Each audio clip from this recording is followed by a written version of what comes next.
Hey, welcome back to Josh's Smart Home. Today, I'm going to be giving you a tour of my smart home. So stay tuned because you're not going to want to miss it. We're going to start with outside. First, I put in a new Reolink video doorbell camera and we put Govee lights all around, the permanent outdoor lights. We have about 400 feet worth of those lights around our house. We have various security cameras moving over to all Reolink. This is the RLC 1212A. We also, right around the corner, have the CX810. Both awesome cameras. Check out those videos too. I don't think we could do our smart home justice if I didn't talk about the Tesla solar and power walls. So our smart home never goes offline for power because we always provide our own through the solar, or we have the battery backups if we need those, if the grid goes down. And I have some special automations just for when the grid goes down. Around the deck, around our pool, we have the Govee string lights. These are some really cool lights that we like. We also have the Wise camera out here, which will eventually be replaced by Reolink. And here on the upper deck, you can see a piece of our solar array. We have 6 different planes that it's on, so this is just a small piece. And we have a unified camera, which in hindsight, I should have never bought, should have just went with Reolink the whole way through, but I wanted to test it and see what it was like. Definitely no benefits, and the higher price just isn't worth it to me. I'm not going to show you all the cameras and everything we have outside, but I do have one last thing to show you outside, and that is the Micro smart switch. It's a Sonoff based switch that runs our pool filter and handles our chlorinator. So really key to our pool and lowering the maintenance there. Next, let's jump to the garage. On the man door in the garage, we have the Schlage deadbolt. It's a Z-Wave that integrates directly within Home Assistant. And we have the Iris brand contact sensor for the door here. So just really old sensor. It's Zigbee. It runs directly in Home Assistant. Usually doesn't give us any problems, so that's there. To handle our garage doors, we have the Meross controllers to operate the garage door openers. So we have 3 of those connected through the one hub here, integrated through the HomeKit integration into Home Assistant, of course. Not typically associated with smart homes, but it doesn't get much smarter than this Tesla Model Y. The integration within Home Assistant is awesome. Lots of things exposed and lots of interactions I can do directly with the Model Y. It goes through the cloud, but definitely worth it for the vehicle because most of the time I'm trying to do things when it's not on site anyway. So really neat, and lots of controls there. We have a bug attractor that has the sticky pad with the UV light or black light or whatever you want to call it. And we don't want to run that all the time because it doesn't do a whole lot during the day. So we actually have a smart plug for that. So this is an Aqara smart plug. So it also acts as a Zigbee repeater for all of our devices that are on Zigbee, particularly those Aqaras that maybe are a little more contrary about what they use to repeat. And here we have the first Lutron cassette switch. This one obviously doesn't match, but I had a spare from some other things I was doing in the theater and messing around with. So I just put the black one out here in the garage because nobody really sees it. I'm not going to bother pointing out all the Lutron cassette switches because we have 70 some in our house, but I will, typically say this room has those switches, that type of thing as we're walking through. But that gives you an idea of what's in our garage. Let's head inside. In our foyer area, we have another Schlage deadbolt lock that's, again, Z-Wave directly integrated within Home Assistant. We also have another Iris contact sensor here, as well as up in the corner, you might not be able to see it right now, but it's an Iris motion sensor that we utilize. We utilize motion sensors throughout the hallways to activate the lights and create a situation where as we're moving through the hallways and such, the light sort of gets ahead of us so that we have light where we're walking to, because the kids like it to be lit when they're walking around the house here. Here in the kitchen, we have a lot of smart home products. Some of them you can see and some of them you can't. The ones you can, I'll get to in a minute. But we have the Lutron cassettes, obviously. We have the Google Home. We have the sensor inside the refrigerator. I forgot to mention in the garage, in the freezer there, as well as the basement refrigerator, we also have temperature sensors. We monitor those to make sure that all of our food is good and we don't have any issues with our fridge or freezer, or somebody left it open and it gets too warm. On this wall behind me, you can see an old iPad that I have as just like a hub that you can go to and control things. The dashboard there is a work in process. I'm planning on doing a video once I get that up to snuff, but right now it's okay, we'll call it. The things you can't see that are really important are the leak sensors underneath the refrigerator, underneath the dishwasher, and underneath the sink. We have leak sensors anywhere we could have some water issues. I even forgot one underneath our fish tank, which we'll get to in just a minute.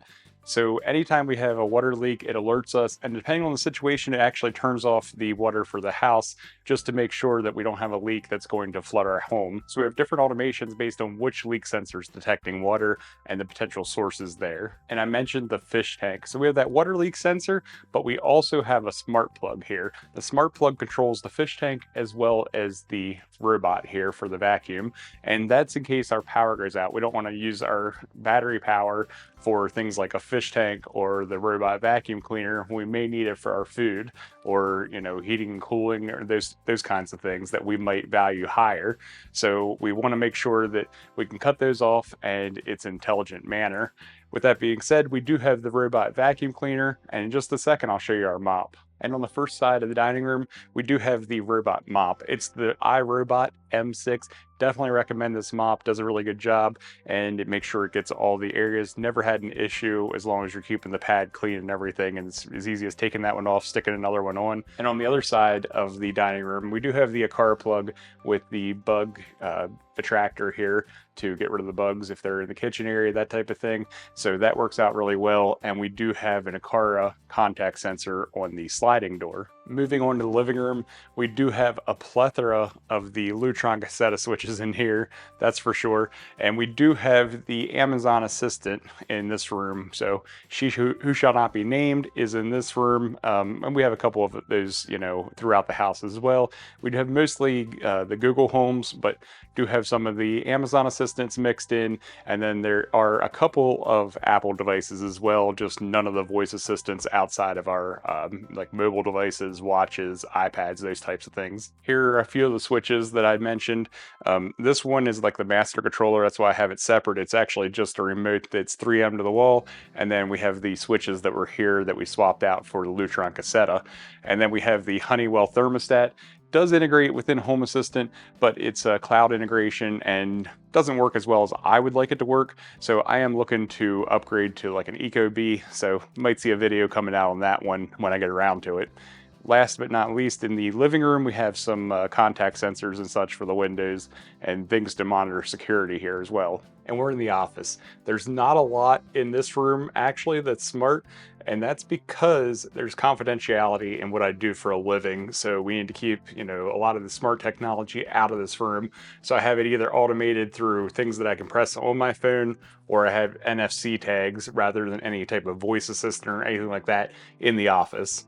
But I do have this pretty neat, setup in the office closet where we have all of our Cat 6 Ethernet cables coming to as one central hub. And it's a little bit cleaner than the last time you've seen it, but probably, still has work to be done. Still haven't mounted the Unify U6 long range, so probably get some comments about that. We have the Reolink NVR, awesome setup with the Reolink. We have the Unify Dream Machine Special Edition sitting right here. That's a pretty neat item and works great for our Wi-Fi or home network. A huge upgrade from our ears we used to have. Home Assistant, obviously, with the Z-Wave and Zigbee mod or dongles up top there. We have the Lutron Cassetta hub here. We have the T-Mobile 5G home internet, which actually runs our house just fine. You would think that you'd need more than 5G for a house, but we actually get really high speeds on our 5G. I think our tower's really close, so it works out really well for us. And we do have a Tableau in here for our TV watching. We don't actually have any subscription service, so no cable or YouTube or anything like that. YouTube TV, that is. Obviously watching YouTube, but not YouTube TV anymore. We use Tableau with an antenna that's up in our attic, and then we have the local channels, and I have a DVR set up through the Tableau system. So nothing too spectacular about that, but a lot of fun stuff here in the office closet. In the hallways, more Lutron cassette switches, and we have another iris motion sensor here. And then we're going to step into our laundry room. And in the laundry room, another iris motion sensor and Lutron cassette smart switches. In addition to that, we have the GE Profile washer and dryer. These do connect through Home Assistant through like an unofficial means, through a cloud-based integration, and it seems to work most of the time. And I can trigger automations based on that. Usually I just do like some Google announcements and that type of thing. But these do also have an app that can notify you when they're complete, or when they go into like cool down for the dryer, or when it's it's about 10 minutes out, those types of things. So you do have some technology there that you utilize in or outside of Home Assistant. Another hallway here. You're not going to get away from the Lutron set of switches, but we do have an Aqara motion sensor. As I've been buying motion sensors more recently, I've been going with the Aqara. Super affordable, but awesome in Home Assistant through the Zigbee integration. You've made it to the master bedroom. In here, we have a good bit of technology. There's Lutron cassette switches, of course, and there are blinds, magic blinds. Oh my goodness, one of my absolute favorite smart home products. So simple, so easy, and makes it look really nice compared to a lot of those budget blinds. So great looking, and you don't even have to think about it. You can ask Google to do things or have automations, before we wake up, they can open up or, increase a little bit, open up a little bit so that you can see out or get a little bit of light in. Lots of cool things there. We also have a Google Home Hub. I think it's like the first gen hub in here, one of the smaller ones. So that's in here. So lots of pretty fun technology, but we don't have a lot of motion or anything like that in our bedroom, just because I'm always concerned that we're going to end up, triggering things inadvertently, or they won't act appropriately if you're using a pressure sensor or something like that. So we'd have lights like turn on when we don't want them on and those kinds of things. So I've avoided that for the most part. We do have different routines that we can utilize through either Google or through our cell phones. So it's pretty convenient that we don't have to, get up and do things. We can just ask for it or, touch something on our phone and activate it that way. I decided I'm going to skip going in the kids' bedrooms because it might be a little messy. I'm not really sure, but we're going to skip going in there today, but I'm going to tell you a little bit about what we have in there. So we have different contact sensors, Lutron cassette switches, of course, and then we have Govee lights. So there's Govee lights that are underneath their beds, also behind their TVs, and integrated with the camera system to their TV. So we have some other fun, cool things in the kids' bedrooms. In the master bathroom, we have an iris motion sensor, of course, paired with the Lutron cassette switches, but this one we have it monitoring not only the motion, but also humidity, because that integrates with how everything works in our shower. And speaking of the shower, here is another iris motion sensor, again, grabbing the motion as well as humidity, and then automations based on that. Now we're getting ready to head downstairs to the basement, but on the way down, there are a couple things. We do have a contact sensor up here for the door, as well as a motion sensor at the base of the door, so that we can tell when somebody's, potentially going to be going up or down the steps, and make sure the lights are on, because the kids, myself as well, have this habit of going up and down the steps without lights on. So in this way, we don't have to turn them on or off at the end. We have a Sylvania smart plug behind the dehumidifier here. This is at the edge of the bar and basement kitchen dining room area that we have. And then we also have smart plugs around the corner. We have Aqara, we have Wise, we've had, just a hodgepodge of different smart switches, or smart outlets rather, in this area. We obviously have Lutron smart switches, don't get me wrong, but we have these smart plugs around the corner there from that variety of manufacturers and companies. The ones that work the best, in my opinion, are definitely the Zigbee or the Matter, if you want to go that way with mirrors. But the Zigbee, I like the fact that they're repeating. Or if you have, some Z-Wave things that are out further, make sure you get a Z-Wave plug. That way you get the repeater from that. And I have these smart switches integrated with one push of a button from Lutron cassette, obviously, and there's lights underneath the bar, as well as several lights around the back of the bar as well. We have an Aqara hub here that can control this mini split that's behind the camera here, so we can control heat and air conditioning. We have a Google Home here, as well as the Amazon Assistant. I haven't been mentioning all of the leak sensors we have, but all of our bathrooms, we have them behind the toilets, underneath the sinks, anywhere that there could be a leak that we want to address. In the game room, they're around the soda machine or underneath the sink, that type of thing. We also have it in this basement area, underneath the sink, underneath the dishwasher, underneath the refrigerator. Just in case anything leaks, we have a good idea of where it's at and we can react quickly. They're super cheap, well worth it. to avoid any type of flooding or water damage in your home. And we have another Aqara motion sensor here, as well as another plug to control yet another bug attracting, and capturing device here. Try to make sure we get all those flies and everything, because we have the pool and summer parties and such. We don't like those flies around, so try to gather those at any of the potential entry points that we might have. As we transition from the kitchen bar area over to the game room, I just wanted to point out the vacuum that we have for the basement. That's the iRobot. Probably going to replace this one at some point, because we've been having a couple problems here or there. But the mop we still really like. That's the M6 from iRobot, so I'd still recommend that one. Still questionable in the iRobot S9s that we have. In the game room down here, the pool table room, if you will, we don't have tons of automations, but we obviously have Lutron cassette lights. We do have a plug and a car plug for the fish tank, so that we can kill the power if we lose grid power and are on batteries. The Shelly I've been on again, off again with. Maybe I'm going to consider using an LED light based on one of your comments, and see if that resolves my issue there with it not always working 100%. And sometimes it feels like it overloads maybe and tries to shut off. The Shelly does, so we'll have to see about that. And then I'm going to turn around and show you the last area of the game room. The last automation in the game room is actually going to lead us into the theater, but what you'll be able to see is we have a contact sensor on this door, and it's also integrated with the light switches in the theater. But we have this light above the door, so that when the contact sensor opens or closes, it turns on, or if the lights in the theater are turned on, it turns on, and then it waits for all the lights to be off in the theater, as well as no contact sensor changes in the last 5 minutes, so that we can automate that light to be on when we want it to be on, but not when we don't. And I'm using a Meross matter plug actually for that one, and that thing works great. Definitely, if you're in the market for a matter plug, I'd recommend the Meross. And speaking of the theater, we do have a few smart things in here, but not too many.